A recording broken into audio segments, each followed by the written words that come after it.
নমস্কাৰ সকলোকে। আজি এটা বিৰাট ধুনীয়া নৈসৰ্গিক শোভা দেখা পোৱা অঞ্চল এটালৈ আপোনালোকক লৈ আনিছোঁ। আহক অঞ্চলটো পুৰা দেখুৱাওঁ। চাওকচোন ৱাল চালবিলাকত কিমান ধুনীয়াকৈ আপোনাৰ প্ৰিণ্ট কৰা হৈছে, মানে আৰ্ট কৰা হৈছে।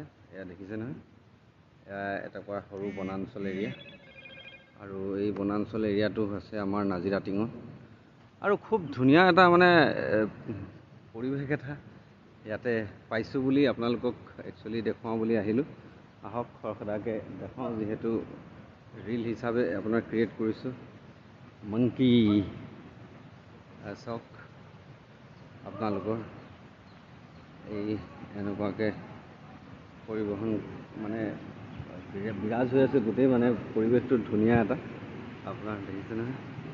আহি চাওক আপোনালোকৰ উফন্দা নদীৰ বুকু কেনেদৰে বৰ্তমান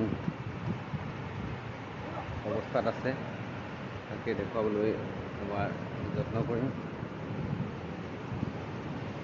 দলং চলংবিলাক দেখিছেনে, কালাৰফুল একদম ধুনীয়াকৈ, একদম গোটেই পৰিৱেশটো কি ধুনীয়া এটা মানে পৰিৱেশৰ মাজত আছে। আৰু ইয়াতে আছে আপোনালোকৰ এই দেখিছে নহয়, চব বৰ্তমান উফন্দা নদীখনৰ এই চব কিমান ধুনীয়া এটা পৰিৱেশৰ মাজত সৃষ্টি হৈছে। চব দেখিছে নহয়।